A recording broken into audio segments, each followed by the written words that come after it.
Hey there, ex-cult boy, back answering your questions on the cult that I escaped 7 years ago. If you're new here, hey, I'm talking about the exclusive Brethren, the Plymouth Brethren Christian Church.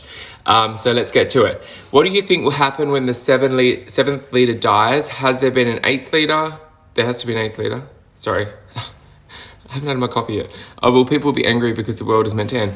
No, and I honestly think they are so used to the idea that, I've spoken about, they have this doomsday idea, which I believe is doomsday, in my opinion. They have this rapture that they're coming, that the second coming of Jesus that they're waiting for. So it's always been pushed back. It's always, well, you guys aren't ready. That's why the Lord hasn't come yet. So I do believe that they'll have another excuse because obviously the current leader's going to die and they're still going to be here.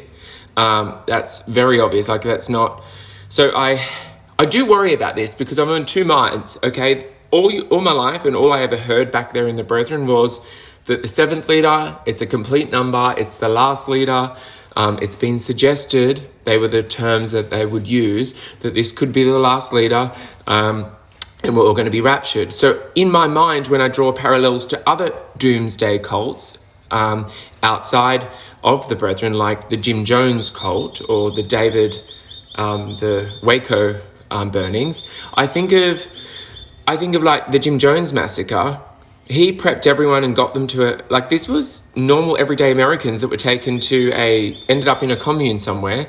These were average people, normal people that you think wouldn't be sucked into something like this. They ended up all drinking Kool-Aid and then there was a mass suicide. So I do worry that they could work up a frenzy to this point. I mean, we've just seen it recently where the leader decreed that everybody move out of the Windsor-Hawkesbury area here in Sydney, and they all up and left. People, my family that have been here for 30, 40 years, just up and left because the leader said to. So I do worry about this, and a great question. I want to raise it publicly because I'm afraid that they'll end up a mass suicide because it has happened before, and they are, in my belief, a doomsday cult.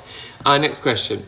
This may have been asked, can you have pets? Did you at least have a pet in that torture? No, you aren't allowed pets because you aren't allowed. The basic answer. Great question. Thank you, Sonia. The basic answer to that is no pets because you don't want to form earthly attachments or connections with this earth. Okay, next question. I assume their school teachers go to uni and are members. How do they get permission to go to uni?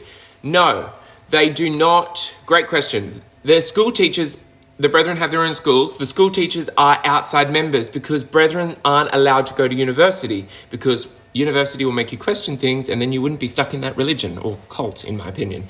So, yes, all the teachers are outsiders. The people that teach at this school. Now, I've got other teachers that have written to me before and I've shared their screenshots of what it was like to work in these schools. One teacher said the only reason she realised that people could stay in such a toxic work environment was that they had similar views. They were either racist, homophobic, or used to misogyny. So it's a really interesting topic because I've been in touch with a lot of teachers that I went to school with or that I know that were at Brethren schools, and one even suggested recently that they have this huge whistleblower part to their contract now, which is unheard of because, the Brethren are worried that people are going to talk about what happens in these schools because of what happens in these schools. It was a very toxic school environment for me to go to. In my own personal experience, I was bullied no end because obviously I'm gay. But there's more on that. Next, why do they have such big houses? My neighbours are extending their house to 500 square meters and they don't have kids yet. Well, the Brethren are notorious entertainers. They will always have people over within the church, obviously not outsiders. So this is why they have such big houses. They have these things called fellowship meetings or 3-day meetings where they will have a leader or a responsible brother to take a meeting or run the church in that area for 3 days, and they have a massive overseas visitors and guests that will come and stay, so they need all this room.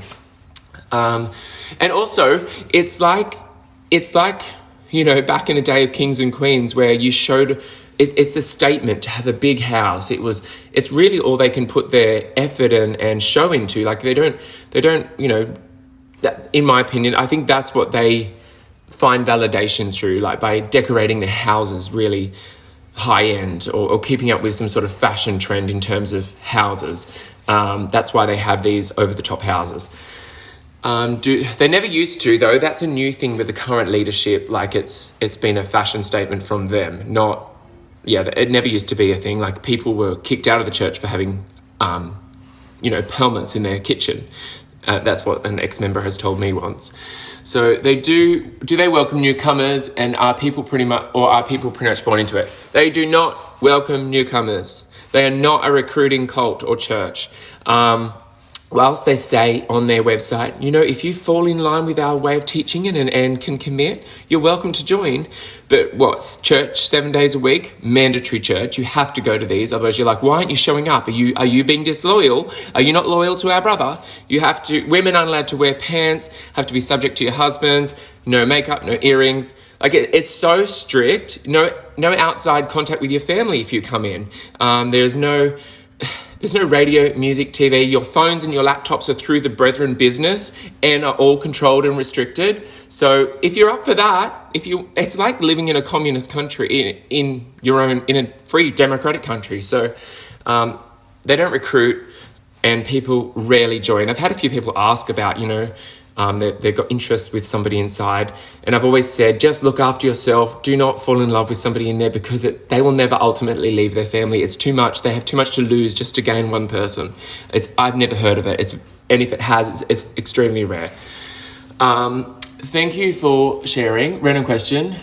Fitness in the cults. Can't read that, but gyms. Something about gyms. Okay, you can't have a membership because that's an affiliation with somebody outside. So I remember it was a big thing when I got caught going to a gym. So they don't go to the gym. I think they would normally have their own home gyms. But fitness is kind of a new thing for the Brethren. They have this scripture where it's like fitness is profitable for a little or something like that. They care more about, spiritual things. But you'll find that with a lot of the younger kids now, they're starting to be a bit more aware of health. I hope it's that, which is good, because fitness is really important for mental health, particularly if you're looking to leave that environment. I found fitness is, what keeps me sane. So, and other members I've helped leave, fitness is one of the biggest things that, helps you form routine in this new crazy world. And you see direct results. But the Brethren don't really, that's not something they're about, because again, it's sort of a link with this world. And gyms, they most certainly do not sign up for gyms. And if they do, they're doing it in secret, because you're not supposed to, because it's a membership. And that way you're tied to the outside world.